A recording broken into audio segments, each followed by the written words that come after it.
लोग देखने वाले हैं 10th का एक महत्वपूर्ण टॉपिक जिसका नाम है थेल्स प्रमेय। ये चैप्टर नंबर 6 का 6.1। आइए हम लोग देखते हैं क्या कहता है। यदि किसी त्रिभुज की एक भुजा के समांतर दो अन्य भुजाओं को भिन्न भिन्न बिंदुओं पर प्रतिच्छेद करने के लिए एक रेखा खींची जाए तो अन्य दो भुजाएं एक ही अनुपात में विभाजित हो जाती है। इसका मतलब है जैसे एक त्रिभुज हम बनाएं, ठीक है। अब इसके समांतर जो है यहाँ पे हम एक लाइन खींचते हैं, ठीक है। ये जो है अब इसका नाम दे देते हैं ABC। इसका भी कुछ नाम दे देते हैं जैसे PQ। और आगे क्या कह रहा है, किसी त्रिभुज की एक भुजा के समांतर दो अन्य भुजाओं को भिन्न भिन्न बिंदुओं पर प्रतिच्छेद करने के लिए एक रेखा खींची जाए तो दो अन्य भुजाएं एक ही अनुपात में विभाजित हो जाती है, ठीक है। तो सबसे पहले हम यहाँ पे देखेंगे दिया है क्वेश्चन में क्या दिया है।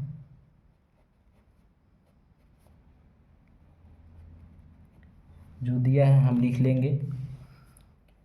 इसमें दिया है जो BC के समांतर PQ है, ठीक है। और हमें प्रूव करना है यानी कि सिद्ध करना है। सिद्ध क्या करना है लिख देते हैं यहाँ पे, सिद्ध करें। हमें सिद्ध करना है AP ये P अपॉन PB बराबर AQ बटा QC, ठीक है। अब हम इसे बनाने के लिए एक रचना करेंगे, तो चलिए रचना करते हैं, ठीक है। तो यहाँ पे हम एक रचना कर लेते हैं।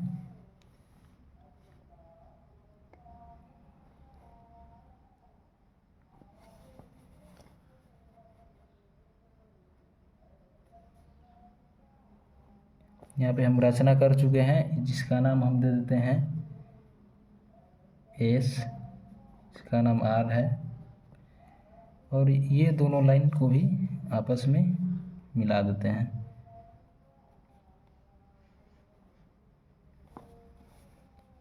इसको ब्लू पेन से कर रहे हैं ताकि आपको अच्छे से दिखे।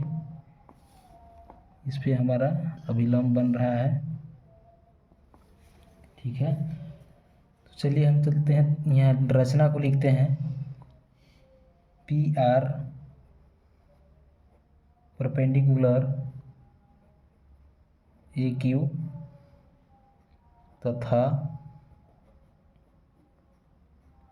QS perpendicular AP। PR perpendicular AQ SQ perpendicular AP यहाँ पे देख सकते हैं जहाँ पे 90 डिग्री का कोण बनता है, ठीक है। तो आगे हम लोग चलते हैं, सिद्ध करते हैं। त्रिभुज सबसे पहले चलेंगे त्रिभुज APQ में। त्रिभुज APQ में एरिया ऑफ त्रिभुज का क्षेत्रफल, एरिया ऑफ त्रिभुज APQ बराबर 1/2 इंटू आधार गुणा ऊंचाई।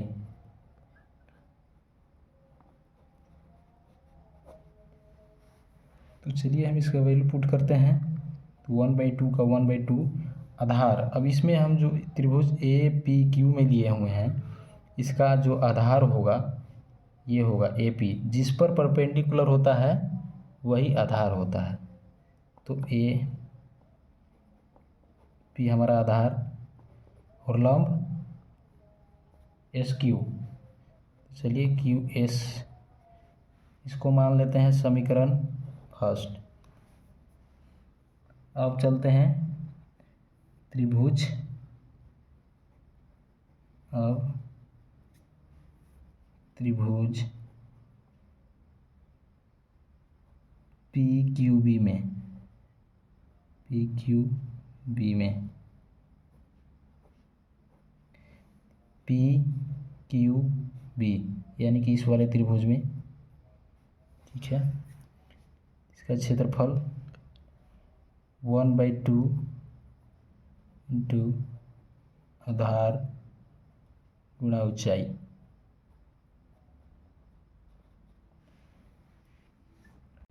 ठीक है, तो 1/2 यहाँ पे हम लोग ले लेते हैं। अब देखते हैं कि हम लोग त्रिभुज पी पी क्यू बी में, तो जो पी क्यू बी में है तो हम लोग का बेस हो जाएगा यहाँ पे पी बी। यहाँ देख लीजिए पी बी, लिख देते हैं पी बी।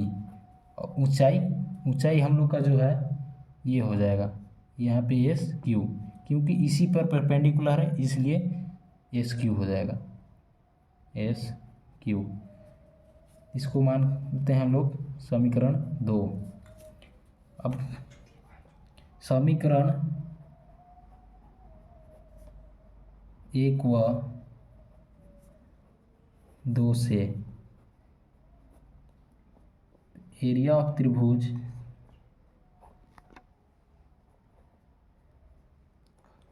ए पी क्यू बटा एरिया ऑफ त्रिभुज पी क्यू बी बराबर, तो हम लोग निकाले थे, यहाँ पे देख सकते हैं ए पी क्यू का 1/2 एरिया ऑफ त्रिभुज ए पी क्यू बराबर में लेते 1/2, और ए पी क्यू का एरिया क्या निकाले थे ए पी क्यू। यहाँ पे देख सकते हैं ए पी क्यू का A P 1/2 into A P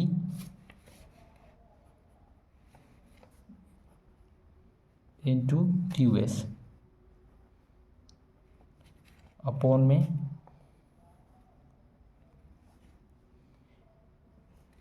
त्रिभुज एरिया ऑफ त्रिभुज पी बी क्यू। तो इसका हम लोग के पास एरिया आया है 1/2 into P B into Q S S Q. ठीक है, अब हम लोग यहाँ से कैंसिल आउट कर सकते हैं 1/2 से 1/2, एस क्यू से एस क्यू। तब हम लोग के पास आ जाता है एरिया ऑफ त्रिभुज A P Q upon area of त्रिभुज P Q B is equal to A P बटा पी बी।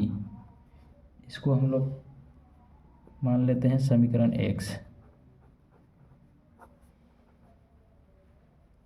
पुनः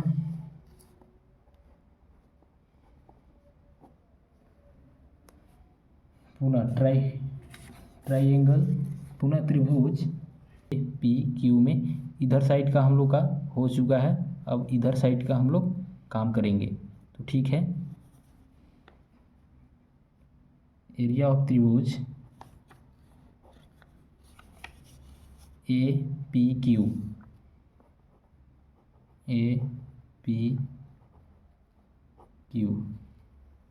क्षेत्रफल 1/2 इंटू आधार इंटू ऊंचाई। हम लोग के पास 1/2 आधार है यहाँ पे। अब की देखिए ए पी क्यू इस वाले त्रिभुज से हम लोग ले रहे हैं, ये वाले त्रिभुज से, इसलिए हम लोग का बेस हो जाएगा ए क्यू। ठीक है, ए क्यू इंटू ऊंचाई हम लोग का हो जाएगा पी आर। यहाँ पे जिस पर बेस पर लंब को ऊंचाई बोलते हैं, इसलिए हमारा ऊंचाई हो जाएगा पी आर। इसको हम लोग समीकरण 3 मान लेते हैं। अब हम लोग लेते हैं एरिया ऑफ त्रिभुज। हम लोग का ये तो हो चुका है, ये यहाँ से यहाँ तक। अब हम लोग लेते हैं पी क्यू सी में, पी क्यू सी यानी कि ये वाला त्रिभुज लिखते हैं पी क्यू सी। त्रिभुज का क्षेत्रफल 1/2 गुणे आधार गुणे ऊंचाई। हम लोग के पास 1/2 हो जाएगा। आधार हम लोग का इसमें हो चुका है, इसको हम लोग लिए हैं, इसलिए क्यू सी हम लोग का आधार है। इसका ऊंचाई जो है इस पे है, जो हमारा ऊंचाई पी आर है, इसलिए हम लोग का ऊंचाई हो जाएगा पी आर।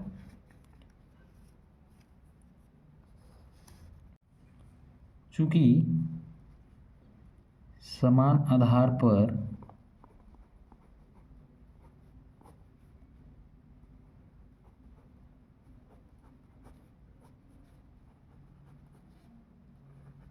बनने वाले त्रिभुज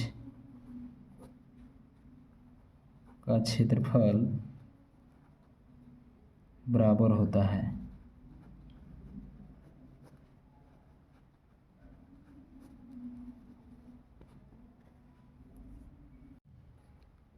इसलिए यहाँ पे देखिए मेरा त्रिभुज पी बी क्यू का क्षेत्रफल यानी कि एरिया ऑफ त्रिभुज पी बी क्यू बराबर एरिया ऑफ त्रिभुज पी क्यू सी। इसलिए इन लोग दोनों बराबर है, क्योंकि देखिए जो हमारा त्रिभुज है पी बी क्यू इस बेस पर बना है, इस आधार पे, और जो त्रिभुज है हमारा पी क्यू सी इसी आधार पे त्रिभुज बना है। इसलिए समान आधार पर बनने वाला त्रिभुज समान होता है, बराबर होता है। इसलिए हम लोग लिख सकते हैं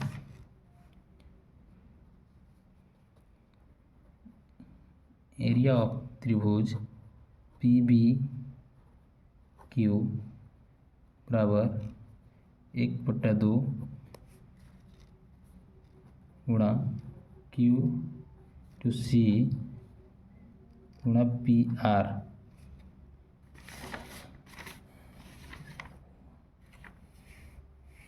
इसका और ये दोनों का त्रिभुज का बराबर होता है, इसलिए हम इसका लिख दिए हैं इसके बराबर।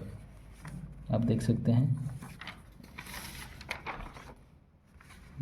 यहाँ पे हम लिख दिए हैं 1/2।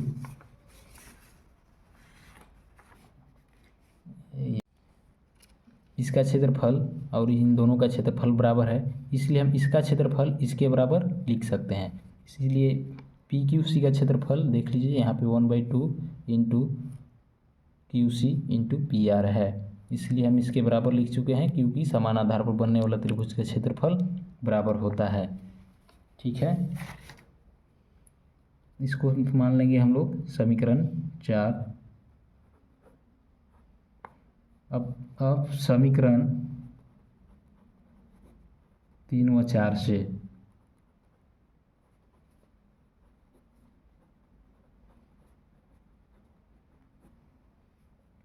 तो हमारा समीकरण 3 क्या था?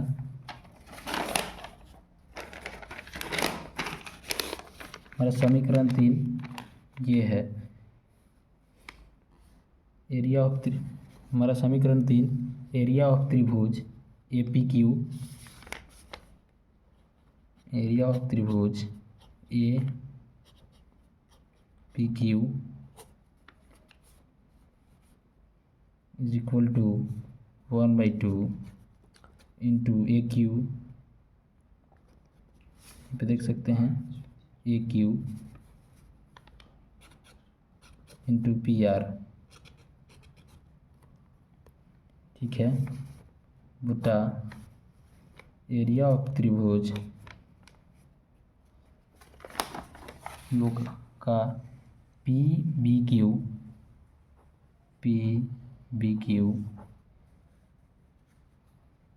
यहाँ पे बटा 1/2 into Q C into P R. यहाँ पे देख सकते हैं पी आर, जो कैंसिल आउट होना है उससे कैंसिल आउट कर देते हैं, तो 1/2 से 1/2 हो जाएगा, पी आर से पी आर हो जाएगा।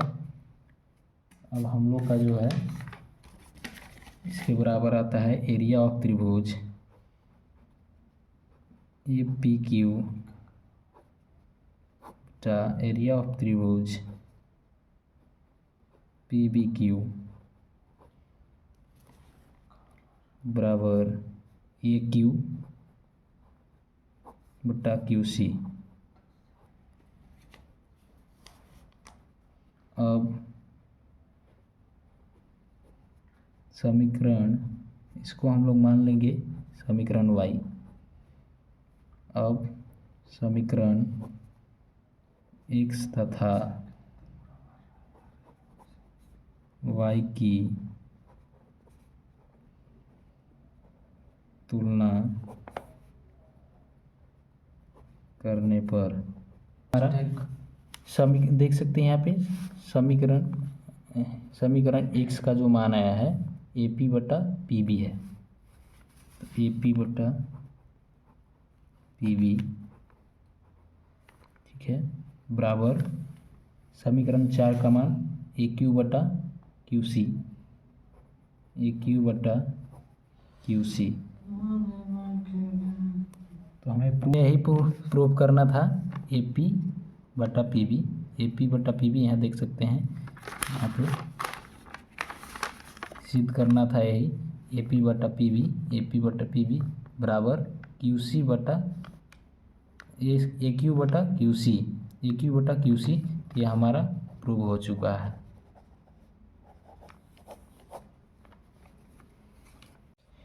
मैं आशा करता हूँ कि सभी को अच्छे से समझ में आया होगा। ठीक है, तो आज के लिए इतना ही काफ़ी है, मिलेंगे नेक्स्ट वीडियो में।